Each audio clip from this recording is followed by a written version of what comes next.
정인이 사건으로 이어가겠습니다. 법원이 어제 양모에게 무기징역을 선고했죠. 자칫 묻힐 수 있었던 사건의 진상이 드러나고 또 양모에게 아동학대 치사죄가 아닌 살인죄가 적용되기까지 정말 많은 국민들이 분노하고 또 마음 아파하며 지켜보셨는데요. 1심 판결이 나기까지 있었던 일들을 구혜진 기자가 되짚어봤습니다.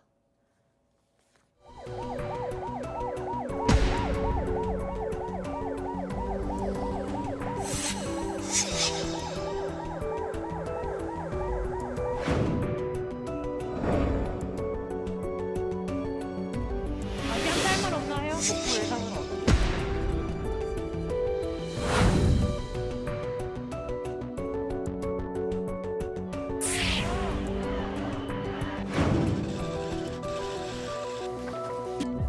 법원은 어제 양모 장 씨의 살인죄를 인정하고 무기징역을 선고했습니다. 발로 배를 여러 차례 밟았을 걸로 추정될 만큼 죽을 수 있다는 걸 알고도 폭행을 가했다고 판단한 겁니다. 검찰은 원래 양모 장 씨를 아동학대 치사 혐의로 기소했지만 지난 1월 열린 첫 재판에서 살인 혐의를 추가했습니다. 살인죄를 적용해야 한다는 여론이 거세지자 그제서야 검찰은 법의학자의 의견을 구한 겁니다. 다른 아동학대 사건에 대해서도 국민들이 관심을 가지면서 판결 결과가 뒤집히기도 했습니다. 두 아이를 숨지게 한 원주 3남매 사건의 2심 법원은 1심과 달리 주범인 아빠 황모 씨의 살인죄를 인정했고 1년 6개월이었던 형량은 23년으로 늘었습니다.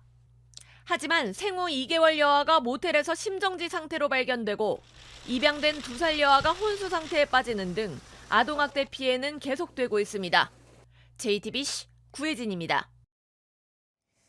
정인이는 8개월 때 양부모에게 입양돼 그들의 자식으로 세상을 떠났지만요. 정인이의 짧은 생에서 진짜 가족이라고 할 만한 분들은 정인이가 태어난 8일째부터 입양 가기 전까지 사랑으로 돌봐준 위탁 가정입니다. 어제 판결을 숨지기며 바라봤다고 하는데요. 바로 연결해 보겠습니다. 안녕하세요. 나와 계시죠? 네, 안녕하세요. 예, 오랜만입니다. 저희가 오픈마이크로 첫 인터뷰한 지 벌써 넉 달이 지났더라고요. 그간 어떻게 좀 지내셨습니까?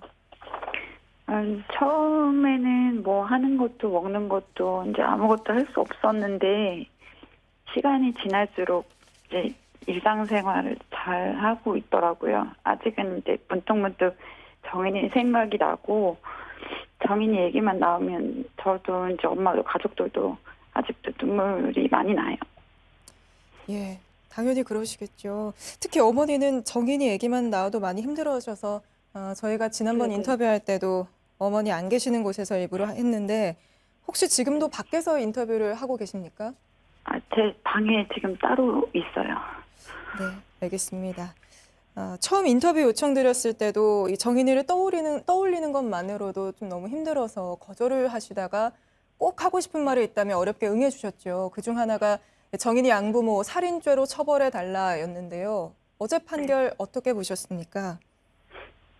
양부의 살인죄가 인정되길 바랬는데 이제 양모 살인죄는 어느 정도 인정을 해서 무기징역으로 나왔는데 양부에 대한 판결이 너무 낮게 나와서 근데 양부가 사실 아내가 학대한 것에 대해서 모른다고 말은 했지만 다른 방송에서 직접 인터뷰한 부분에 본인이 마사지를 해주고 이런 부분에 대해서 예. 이제 힘 조절을 못했다고 말했다는 것 자체가 본인도 학대에 가담했을 것 같은 부분이고 카카오톡 내용을 봤을 때도 몰랐다는 자체가 이해를 할 수 없겠더라고요.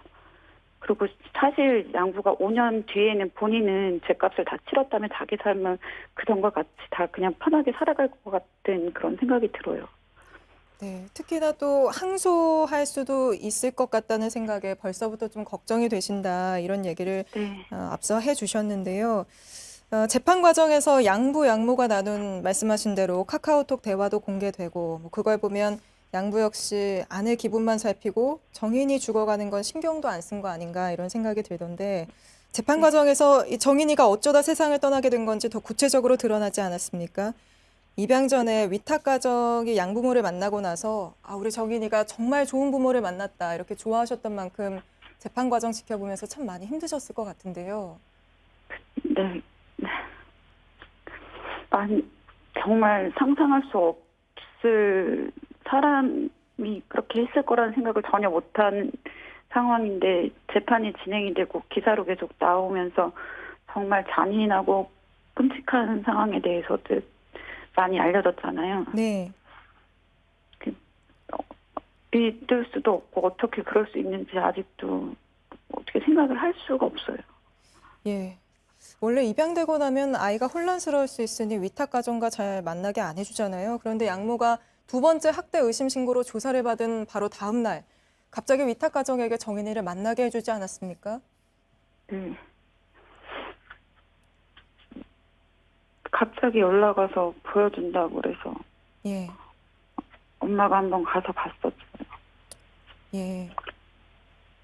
지금 인터뷰 이어가시기가 조금 힘들 정도로 마음이 좋지 않으신 것 같은데 사건이 벌어지면 반짝 관심 가졌다가 잊혀지기 쉽지만 정인이 사건만은 그렇게 되지 않도록 하겠다고 이제라도 정인이 엄마 아빠가 돼주겠다는 시민들이 많죠. 정인이 네네. 묘소에 갔을 때마다 매번 생화가 있었다고요? 네네. 누군가 계속 왔다가 가시기는 하시더라고요. 잊지 않고. 사실 처음에 그렇게 방송에서 얘기가 많고 그 순간에만 그러고 오시는 분이 없을 줄 알았거든요. 예. 근데 누군가 계속 왔다 가시더라고요. 예. 혹시 마지막으로 꼭 하고 네네. 싶은 말씀이 있으시다면 짧게 부탁드려도 될까요? 음, 정말 제 두 양부모들 다 본인들이 잘못한 거 인정하겠다고 반성문을 쓰고는 있는데 인정하는 것 같아 보이지 않고 자기들 형량 적게 적게 받기 위한 걸로밖에 보이지가 않고 있어요. 네. 정말 항소로 인해서 형량이 더 가벼워지지 않길 바라고요. 네. 다음에 정인이한테 갈 때는 이제 울지 않는 모습으로 정인이 만나러 가고 싶어요. 정인이가 그렇게 기다려줬으면 좋겠어요. 네, 알겠습니다. 오늘 말씀 여기까지 듣겠습니다. 정인이를 떠올리는 것만으로도 참 아프실 텐데 이렇게 인터뷰 응해주셔서 고맙습니다. 정인이가 잊혀지지 않길 바라는 마음으로 나와주신 거라고 생각하는데요. 저희도 꼭 계속 관심 갖고 보도하겠습니다. 오늘 말씀 감사합니다. 정말 감사합니다. 네, 감사합니다.